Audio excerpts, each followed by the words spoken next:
Bonsoir, c'est un grand plaisir d'être ici ce soir avec vous. Et je dois bien sûr remercier Ludovic et Olivia pour m'avoir donc invité à cette soirée. Et aussi, c'est un grand plaisir de finalement découvrir la mutinerie.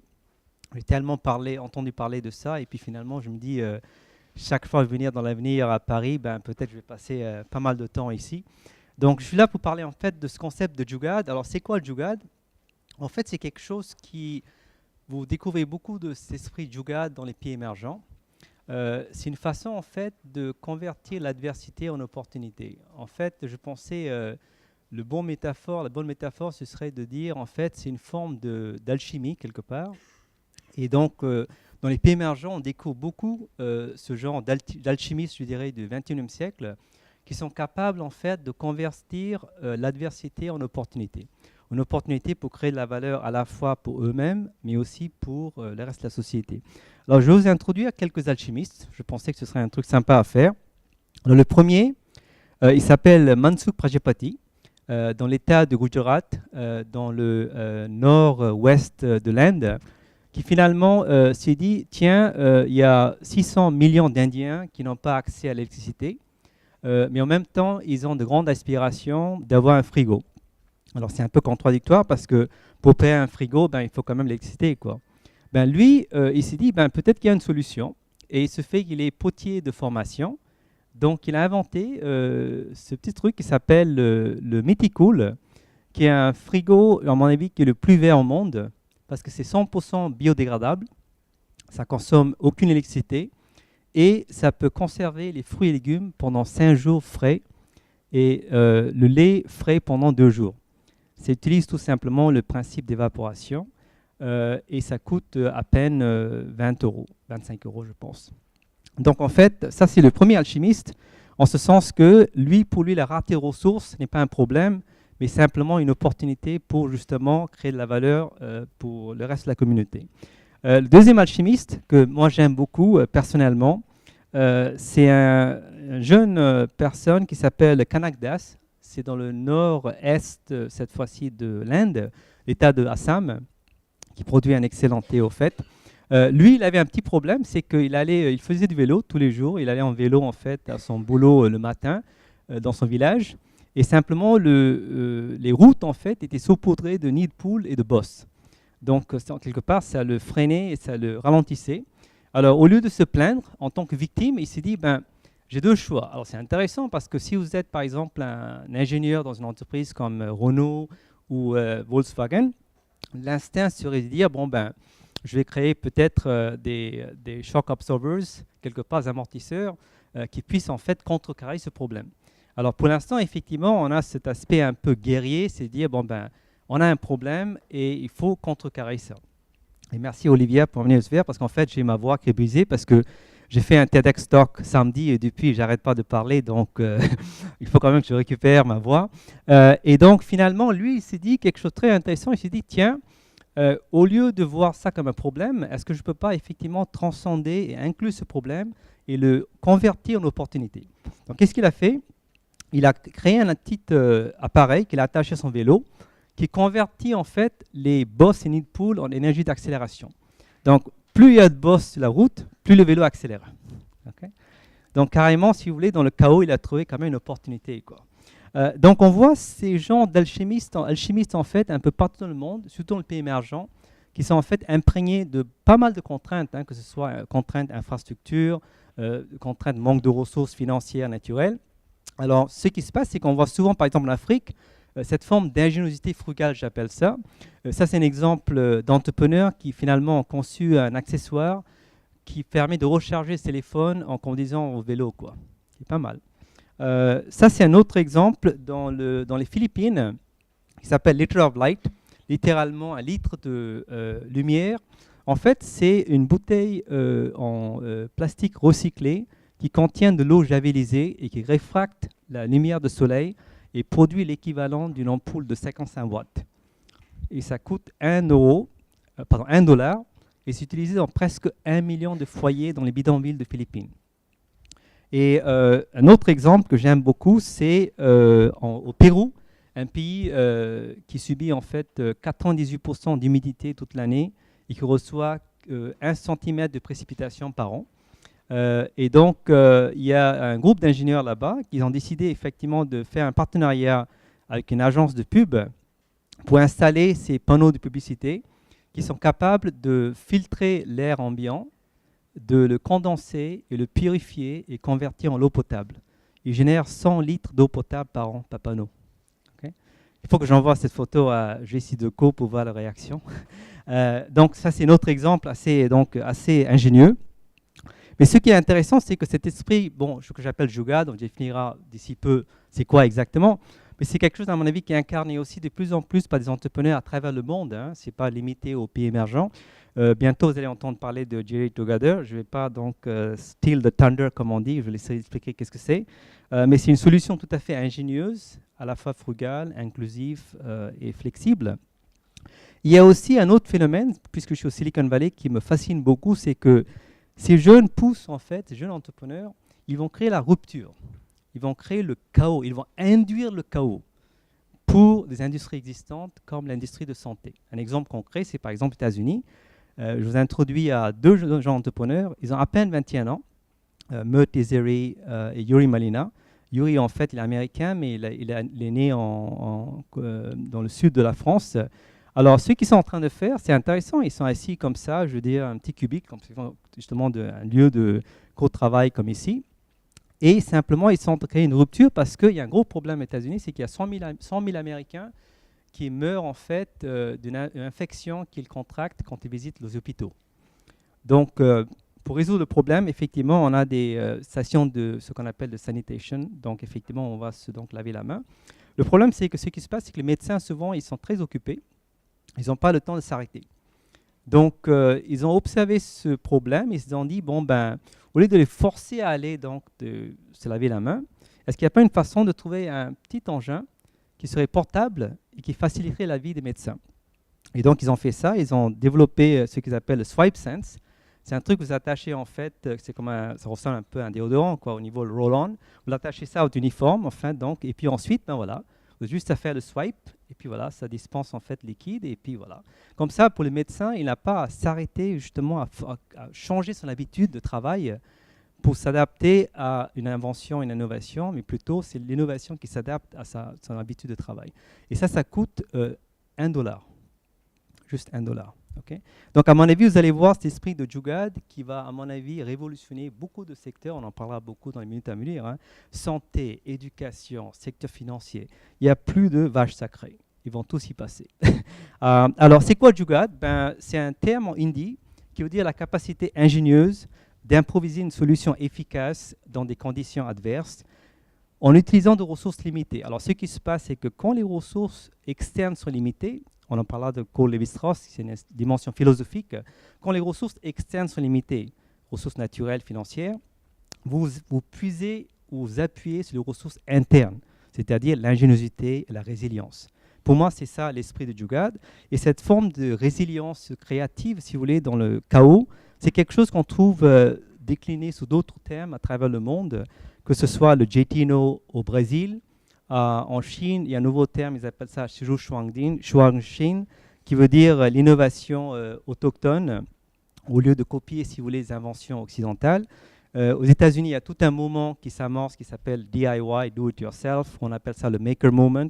Et puis finalement, dans la vieille France, on appelle ça le système D, qui est quelque chose quand même qu'on a perfectionné, mais qu'on n'utilise pas souvent, à mon avis. Donc, métaphoriquement, si vous voulez, donc, le Jugad, c'est quelque chose qui s'apparente à une équipe de jazz band quelque part, très fluide, très improvisée, aussi très frugale, qui se contraste quelque part ou se démarque un peu de l'approche traditionnelle, qui ressemble plutôt à un orchestre philharmonique quelque part, très top-down, très coûteux, donc vous pouvez voir cet orchestre. Donc. Et donc l'idée, c'est ne pas de dire, cette approche en haut à gauche est meilleure que celle qui est en bas à droite, mais plutôt d'essayer de chercher une synthèse. Et c'était ça l'objectif de mon livre, c'est de voir en fait quelles sont en fait les synergies entre ces deux approches. Et donc, j'ai toujours dit que pour apprécier autrui, ben, il faut commencer à comprendre l'autrui, quoi. Et donc, si c'est Jugaad, cette nouvelle approche qui ressemble au jazz, c'est quoi exactement ces principes clés? Ben, justement, vous allez découvrir ça à travers les ateliers de manière empirique, hein, de manière presque donc viscéralement. Mais je pensais que ça vaut le coup un petit peu d'offrir un peu de théorie pour commencer. Donc, les 3 dimensions donc, de Jugaad, en fait, c'est la capacité de rendre l'entreprise ou l'organisation plus frugale, c'est-à-dire la capacité de faire mieux avec moins. Deuxièmement, c'est la flexibilité, à la fois d'esprit et d'action. Et troisièmement, l'inclusivité, c'est la capacité d'inclure des segments de la population dans un système qui finalement ne les profite pas. Et je vais donc utiliser un peu des exemples pour expliquer c'est quoi ces 3 piliers. Donc, commençons par la frugalité. Alors, la frugalité, là, j'entre aussi quelque part dans les principes, à mon avis, qui vont vous aider pour les ateliers. Alors, la frugalité, quelque part, c'est très intéressant parce qu'encore une fois, c'est Claude Lévi-Strauss. C'est vrai que c'est un génie, ce mec-là. Il a expliqué, effectivement, c'est que la capacité, quelque part, c'est de dire la rareté, ce n'est pas quelque chose qu'on doit subir comme victime, quoi. Mais simplement changer notre perspective pour voir comment le verre est toujours moitié plein. Alors, concrètement, ça veut dire quoi? Prenons un exemple. Par exemple, les médias occidentaux véhiculent le message qu'effectivement, il y a beaucoup de pauvreté en Afrique. Effectivement, ça veut dire que le verre est moitié plein, moitié vide, pardon. Okay? 80% des familles effectivement africaines, par exemple, sont non bancarisées. Ils n'ont pas de compte bancaire. D'accord? On peut se plaindre de ça. Ou alors, on célèbre ce qui est positif, c'est le fait qu'il y a plus de 650 millions d'Africains qui ont des portables. Alors, ça veut dire que si je suis capable d'utiliser ce qui est abondant, qui est l'interconnectivité, pour adresser ce qui est rare, qui est donc, service bancaire, ça peut être une façon constructive d'adresser le problème. Et c'est exactement ça qui a été fait par le programme de M-Pesa, qui est en fait un service lancé par Vodafone, l'opérateur télécom au départ au Kenya.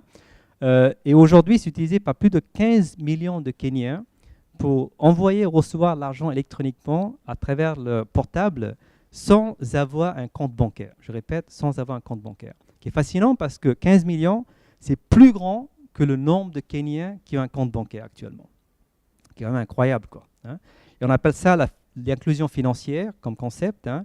C'est comment inclure les segments marginaux, justement, en utilisant la technologie. Et un autre exemple, justement, de cette frugalité, j'aime bien, c'est Embrace. C'est une entrepreneur qui s'appelle Jane Chen, qui est partie du principe qu'il y a des millions de bébés qui sont nés prématurément, qui sont mis dans cet incubateur qui ressemble à mon avis à une espèce de cage, hein, parce qu'effectivement, non seulement cet incubateur est coûteux, ça coûte $20 000, gourmand en énergie, donc pas très pratique dans les pays émergents. Mais ce qui est important, c'est que ça n'amène pas beaucoup de valeur à la mère, parce que comme vous pouvez voir, la mère ne peut pas avoir un contact physique avec l'enfant, qui est quand même un garant effectivement de survie de l'enfant. Donc en partant du principe que effectivement le vrai problème, c'est qu'il faut qu'il y ait ce contact physique entre la mère et l'enfant, elle a conçu ce qu'elle appelle l'Embrace, qui est en fait tout simplement une espèce de sac de couchage, hein, qui en fait coûte $200, donc 1% du coût de incubateur occidental. Et non seulement c'est fait avec moins de ressources, mais ça ajoute plus de valeur parce que finalement, la mère peut effectivement porter l'enfant contre elle. Alors, comment ça fonctionne rapidement? C'est que ça contient une espèce de matériau qui s'appelle Phase Change Material. Ça ressemble à la cire. Vous pouvez faire réchauffer ça avec une tablette ou alors jeter ça dans l'eau bouillante et ça fond et ça garde à température constante l'enfant pendant 6 heures. Vraiment ingénieux, quoi. Okay? Donc, ce n'est pas juste faire moins, hein, ce n'est pas du low cost, c'est faire mieux avec moins. Je pense qu'il faut amener cette nuance. Et ça a inspiré beaucoup de multinationales, par exemple comme Siemens, qui a carrément lancé toute une gamme de produits autour de ça. Ils appellent Smart, qu'ils estiment à un marché porteur de $200 milliards en ce moment. Et ça, c'est un petit appareil donc, qui illustre ça. Ça s'appelle le Fetal Heart Monitor, qui détecte le rythme cardiaque des bébés durant la grossesse, qui utilisait traditionnellement la technologie ultrason, qui est donc très coûteuse et gourmande en énergie. Et les ingénieurs indiens, en travaillant avec des ingénieurs allemands, ont remplacé ça avec la technologie de microphone, juste ça. Okay? Et tout d'un coup, le coût a chuté et l'appareil est rendu plus portable et de ce fait aussi, elle est aussi effectivement moins gourmand en énergie. Donc, ça c'est un peu à penser, c'est que donc effectivement, la frugalité, c'est pas juste faire du low cost. c'est faire beaucoup plus avec beaucoup moins. Et ça, c'est un truc, effectivement, on va discuter durant le workshop. Deuxième pilier, l'agilité. Alors là, c'est un truc qui me fascine, enfin qui m'intéresse personnellement, parce que c'est effectivement, je pense que Jugaad, ce n'est pas que l'innovation frugale. C'est vrai que c'est quelque chose que vous allez entendre parler beaucoup dans les années à venir. C'est sexy, ça fait rêver les gens, faire mieux avec plus, enfin faire mieux avec moins. Mais à mon avis, Jugaad, c'est aussi autre chose que ça, quoi. Pour moi, c'est l'agilité d'esprit. Alors, qu'est-ce que ça veut dire? Ça veut dire que souvent en Occident, qu'est-ce qui se passe? C'est que on parle de stratégie, on parle de plan, c'est-à-dire qu'on a toujours un plan très rigide, un plan A comme on dit. Et si ça ne marche pas, potentiellement, back pocket, j'ai un plan B, quoi. Alors, Jugaad, c'est ne pas avoir des plans, mais avoir la confiance en soi de pouvoir improviser un plan quand c'est nécessaire. Et cette habilité, justement, cette posture, si vous voulez, d'improvisation devient très intéressante dans un monde dynamique. Alors, un cas concret, c'est effectivement Haier, qui est un géant de consommation durable chinois. Et il s'est fait qu'à un moment donné, il y avait un agriculteur chinois qui s'est plaint du fait qu'il avait des problèmes avec la machine à laver qui tombait souvent en panne. Alors, le technicien va le voir, qu'est-ce qui se passe? Et du coup, en fait, l'agriculteur utilisait la machine à laver pour laver des patates. Okay. Alors, si vous êtes Seb ou Bosch dans le domaine d'appliance, donc de biens de consommation durable, vos réflexes serait été quoi? En fait, de publier un nouveau manuel d'instruction utilisateur et dire effectivement en grosses lettres, machine à laver fait pour laver le linge, pas des patates, quoi. Mais eux, c'était Jugaad. Ils se sont dit, cet agriculteur n'est pas le seul à vouloir essayer de laver des patates avec ça. Est-ce qu'il n'y a pas une façon d'adapter ces machines? Donc, ils ont redesigné la machine à laver pour qu'elle puisse aussi laver des patates. Et ça peut même éplucher des patates, je ne rigole pas. Et c'est devenu un grand best-seller en Chine. C'est une entreprise à vraiment faire attention parce qu'en 5 ans, ils ont conquis 50% de parts de marché des caves à vin électriques, c'est ça, aux États-Unis, grâce à une alliance avec Walmart. Donc, à mon avis, je pense que quelque part, c'est ça, quoi. C'est je vois une opportunité et je sais tout de suite, quoi. Et la façon dont ils font ça, c'est parce qu'en fait, ils n'ont pas une structure, organisation hiérarchique, mais plutôt ils ont 200 000 équipes transversales qui incluent tout de R&D au service clientèle, qui sont capables de collaborer en temps réel et répondre rapidement aux besoins spontanés, comme j'expliquais auparavant. Et ça, c'est intéressant parce qu'on voit aussi dans le domaine de service cette capacité d'improvisation. Ça, c'est un exemple dans mon livre, j'explique. C'est en fait Eli Wayan, le président de Sachin Sachi, qui est finalement, comme vous savez, ils ont fait un merger avec Duke, qui est un digital marketing agency. Je suis allé les voir à Saint-Denis. C'est assez intéressant parce que ce qu'ils disent, c'est qu'avant les campagnes publicitaires, on avait le luxe de pouvoir avoir 3 mois pour planifier et mettre en œuvre une campagne publicitaire. Maintenant, à l'ère de Facebook, c'est trop long. Alors avec Duke, qui est en fait des digital marketers, ils sont capables d'adopter une espèce de formule de lean startup, c'est de concevoir rapidement une campagne publicitaire et de mettre sur le marché en 24 heures. En 24 heures, ils sont capables de le faire aujourd'hui, avec des flash mobs, des trucs comme ça. Okay. Donc effectivement, c'est aussi dans le monde de service, on commence à voir cet aspect agile qui est en train de gagner en traction. Et troisième pilier, inclusivité. Là, je pense que c'est important de penser à une chose importante, c'est qu'il y a pas mal de, par exemple, je donne un exemple concret, hein, il y a 250 millions de personnes qui sont aveugles ou ont des problèmes de vue dans le monde. Alors, souvent, on pense sur des solutions, par exemple, qui s'appuient sur le braille, par exemple. Alors, Abhinara, qui est donc, il habite à Cambridge University, en Angleterre, il s'est dit, au lieu de trouver une solution qui, quelque part, dévalorise les handicapés, parce qu'effectivement, si c'est en braille, ça les rend plus conscients du fait qu'ils ont un défaut, quoi. Il s'est dit, pourquoi on ne s'appuie pas sur des facultés qui marchent très bien avec eux? Par exemple, l'ouïe, le toucher, entre autres. Donc, il est en train de développer des smartphones, finalement, qui auraient une haute valeur aspirationnelle, tout en étant abordables. Ben, pour faire ça, et ça c'est important, ça rejoint quelque part aussi le concept de frugalité, il a recruté Frank Nuovo, qui est le Chief Design Officer de Nokia jusqu'à récemment. Alors, c'est le gars qui était responsable de la marque Vertu. Je ne sais pas si vous connaissez, c'est le high-end de Nokia qui inclut des téléphones incrustés de diamants, vous savez, qui coûtent des fois $1 million. Alors, l'idée, c'est d'amener cette sensibilité de luxe, à la population, enfin, aux masses. Okay? Et là, effectivement, ils sont en train de concevoir des smartphones qui sont à la fois donc sexy, à la fois abordables et qui valorisent justement l'utilisateur. Ça, c'est important. Ça veut dire que les gens qui sont pauvres, qui sont marginaux, ils ont aussi de hautes aspirations. Il ne faut pas oublier ça, quoi. Et donc, à cause de ça, ce qu'on voit de plus en plus, comme je disais, les États-Unis, par exemple, il y a 68 millions d'Américains qui sont sous-bancarisés ou non bancarisés. Donc, ce concept d'inclusion financière, ça ne s'applique pas qu'aux pays émergents, mais aussi dans les pays développés. Et donc, de ce fait, il y a des startups comme Payoneer.me qui essaient de faire le pont entre le monde digital et le monde réel. Par exemple, il y a 24% des ménages américains qui n'ont pas accès à une carte de crédit ou une carte de débit. Alors, qu'est-ce qu'ils font? C'est que vous pouvez aller en ligne maintenant sur Amazon, faire un achat, et en mode de paiement, vous choisissez Payoneer.me, et puis ensuite, vous recevez un reçu électroniquement, et ensuite, vous aller au magasin du coin pour payer ça en cash. Et ça, c'est important parce qu'il y a 1,2 trillion de dollars de commerce aux États-Unis qui sont faits avec du cash. Donc, vous comprenez pourquoi Mastercard commence à étudier ça de près, au point où Mastercard a fait quelque chose d'ingénieux. Ils ont fait un partenariat avec un startup qui va être lancé ce mois-ci, donc c'est en temps réel, en France. Pourquoi en France? Parce qu'il y a 2 millions de Français qui sont sous interdit bancaire. Et je pense qu'il y a 7 millions et 8 millions de Français qui n'ont pas de compte d'épargne. Alors, en voyant ça, encore une fois, verre moitié vide ou moitié plein, Hugues Legray, qui était avant à Société Générale, est en train de lancer un startup qui s'appelle donc Compte Nickel. C'est une carte prépayée Mastercard que vous pouvez activer auprès d'un buraliste. Donc, l'idée, en fait, c'est s'appuyer sur le réseau de proximité. Et ça peut être activé en 5 minutes. Alors, oubliez les expériences qu'on a des fois quand il faut ouvrir un compte dans les banques. Deuxièmement, ça coûte en fait que 20 €, je pense, d'activation, et au total, c'est 30 € de frais de gestion durant l'année, toute l'année. Okay, et vous pouvez voir effectivement comment cette forme de solution peut créer la rupture en fait dans le secteur des finances. Donc, c'est quelque chose à étudier de près aussi.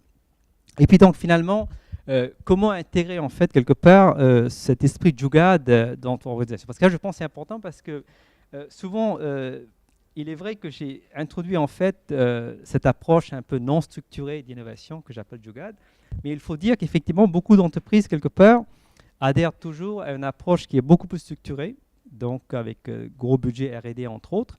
Alors une façon de voir, c'est qu'effectivement je préconise pas en fait qu'on abandonne l'approche traditionnelle donc qui s'appuie avec donc des projets de R&D, mais plutôt j'utilise une métaphore de pendule, hein, c'est avoir le discernement pour savoir quand est-ce que vous appliquez quelle approche. Donc, dans un monde chaotique, effectivement, il faut avoir une boîte à outils qui est assez diversifiée. Alors, je pensais métaphoriquement se dire, bon, ben, dans quel contexte j'essaie d'être comme Miles Davis, improvisé. Et puis, un autre contexte peut-être où c'est plus approprié d'être un conducteur comme Leonard Bernstein. Donc, ce n'est pas que l'un est meilleur que l'autre, c'est le contexte qui va déterminer comment vous vous comportez, quoi. Hein? Et donc, ma recommandation, en fait, c'est que la façon dont vous pouvez adopter Jugaad, il y a 2 techniques. Alors, une approche que je recommande, en fait, c'est de joindre, il y a un écosystème qui est en train d'émerger, qui est composé, en fait, d'entrepreneurs, des citoyens, j'appelle ça co-innovateurs, des universités aussi qui commencent à te mettre dans ce jeu-là, et puis il y a le gouvernement aussi. Je vais donner rapidement des exemples, en fait, de comment, en pratique, on peut le faire. Alors, j'ai eu la chance de modérer un panel à San Francisco avec la directrice de marketing de GE, General Electric, Beth Comstock. Et visuellement, je voulais envoyer ce message sur scène. C'est une belle photo qui montre effectivement qu'une grosse boîte comme GE comprend que finalement, ils ne sont pas agiles. Donc, la seule façon qu'ils puissent innover de manière plus rapide, à moindre coût, c'est en faisant des partenariats avec des gens justement que vous avez sur scène, qui inclut par exemple Rock Health, qui est un incubateur de start-up digital à San Francisco. Et puis TechShop, je ne sais pas si vous les connaissez, en fait, c'est un rival de Fab Lab. Vous connaissez bien Fab Lab en France. Donc TechShop, en fait, c'est un concurrent de Fab Lab. Donc GE, ils ont fait un partenariat avec TechShop pour lancer carrément une nouvelle unité de métier qui s'appelle GE Garages. C'est des camions mobiles en fait, qui en fait, c'est en fait des Fab Labs sur roues, j'appelle ça, hein, carrément. Ils vont de ville en ville aux États-Unis Et en fait, il attire les citoyens, monsieur tout le monde, à y grimper. Et puis ensuite, ils peuvent apprendre, par exemple, à faire la soudure ou des arts plastiques, entre autres, et utiliser ça pour concevoir des produits. Alors, des produits, par exemple, qui peuvent être à valeur ludique, hein, et ça peut être exposé sur Pinterest, entre autres. Vous pouvez voir ça. Et des fois, ça peut être des produits assez sérieux avec une vocation ou une utilité commerciale, auquel cas, G aimerait bien parler avec vous, en discuter. Donc, c'est une forme d'innovation ouverte, hein, qui est pratiquée ici. Ça, c'est une approche que je vois de plus en plus dans les entreprises, c'est de dire, est-ce qu'on ne peut pas justement amener cet esprit d'innovation ouverte pour justement établir donc, des réseaux de collaboration avec non seulement des universités ou des startups, mais carrément avec monsieur tout le monde, quoi, et madame tout le monde. Et ça, c'est quelque chose que vous allez découvrir de plus en plus. Et il se fait que c'est exactement ça qui se passe dans le gouvernement aussi américain. J'étais invité à la Maison-Blanche en février, en fait, de cette année, par la FEMA, qui est l'agence qui intervient, vous savez, au lendemain des catastrophes naturelles. Alors, ce qu'ils sont en train de faire, c'est effectivement, ils se rendent compte que, après donc l'ouragan Sandy qui a attaqué, en fait, New York, en fait, ils n'étaient pas capables d'intervenir rapidement sur le terrain pour coordonner les efforts donc, de relief efforts. Et donc, ils ont fait des partenariats avec des hackers, entre autres, qui sont capables d'improviser des solutions, par exemple un Wi-Fi network, mesh network, rapidement, plus vite que la FEMA. Et de ce fait, ils ont donc répliqué ce modèle quand il y a eu l'ouragan d'Oklahoma. Ils ont découvert qu'ils étaient capables d'amener le soutien à la population locale 5 fois plus vite et 10 fois moins cher. 5 fois plus vite, 10 fois moins cher. Donc, c'est effectivement ça aussi, cette agilité d'esprit, hein, qui est fascinant d'observer, que même le gouvernement américain est en train d'incarner quelque part. Alors, la bonne nouvelle maintenant, c'est que vous pouvez maintenant recruter, si vous êtes surtout un décideur, je pense, les futurs ingénieurs et cadres des programmes qui enseignent cet esprit Jugaad. Il y en a pas mal. Je vais juste donner 2 exemples. À Stanford, justement, il y a un programme où ils enseignent en fait les futurs ingénieurs MBA à collaborer de manière transversale pour concevoir des solutions qui coûtent 1% des produits et services vendus sur le marché. Et le Embrace, qui est cet incubateur, cette couveuse dont j'ai parlé, a été effectivement conceptualisé ici. Et à MIT aussi, je vais d'ailleurs intervenir jeudi prochain à MIT, ils sont aussi en train de mettre en place un nouveau programme donc similaire à ce que Stanford est en train de faire. Et puis finalement, je voulais aussi montrer un exemple concret d'une entreprise qui est en train d'adopter quelque part donc les 3 piliers, hein, d'agilité, de frugalité, d'inclusivité. C'est en fait Renault-Nissan. J'ai eu le plaisir en fait de lancer mon livre avec Carlos Ghosn, le directeur de Renault-Nissan à New York l'an passé. Il a dit quelque chose de très intéressant, quelque part à mon avis, qui reflète c'est quoi exactement l'esprit Jugaad, quoi. Il disait, en Occident, quand on est confronté à de grosses difficultés et qu'on manque de ressources, on a tendance à jeter l'éponge trop vite. Jugaad, quelque part, c'est cette forme de résilience, hein, qui consiste à ne jamais baisser les droits. Hein. Et alors la question c'est, comment on enseigne le Jugaad aux ingénieurs en France, qui finalement, après tout, c'est vrai, quoi. Bon, on a quand même pas mal de ressources, il y a quand même une forme d'abondance ici. Alors, la meilleure façon, c'est justement de les faire ce qu'on appelle une immersion culturelle. C'est de les envoyer dans les pays émergents pour qu'ils puissent se confronter au contexte de complexité donc, de ces pays-là. Et c'est ce qu'il a fait. Il a envoyé Gérard de Toubé, qui est donc le père de la Logan et la marque Dacia, donc de Renault, pour aller vivre dans le sud de l'Inde, à Chennai. Et effectivement, la raison, c'est comme vous pouvez voir à droite, c'est pour confronter à comment, je ne sais pas si vous êtes allé dans les pays émergents, mais c'est comme ça, il n'y a pas de code de route, hein, on fait comme on peut, quoi. C'est une forme de débrouillardise quelque part. Et donc, premièrement, c'est s'inspirer un petit peu des besoins d'utilisateurs des pays émergents. Et puis deuxièmement aussi, c'est concevoir toute une nouvelle gamme de produits qu'ils appellent maintenant une plateforme CMFA, qui va être partagée entre Renault et Nissan, qui finalement va intégrer, comme Carlos Ghosn le dit très bien, je ne l'ai pas là, c'est en fait l'esprit Jugaad des ingénieurs indiens, avec le talent de gestion de projet des ingénieurs français et l'expertise technique des Japonais. Donc c'est une forme de synthèse, une forme de conjugaison de talents, si vous voulez, auquel aspire Renault-Nissan. Et ça, je pense, c'est important, c'est qu'effectivement, dans une économie mondialisée, ce qu'on va voir finalement, c'est qu'il va y avoir plusieurs perspectives, plusieurs façons d'innover. Et ce que j'espère on va découvrir aujourd'hui, c'est comment en fait on peut quelque part pratiquer les 3 principes clés de cette innovation Jugaad, donc c'est-à-dire la frugalité, l'agilité et l'inclusivité dans un contexte, je dirais, plutôt occidental. Et donc, voilà, c'est un peu ça que je voulais partager avec vous. Et je pense qu'on va peut-être basculer à une question-réponse, c'est ça? D'accord. Merci.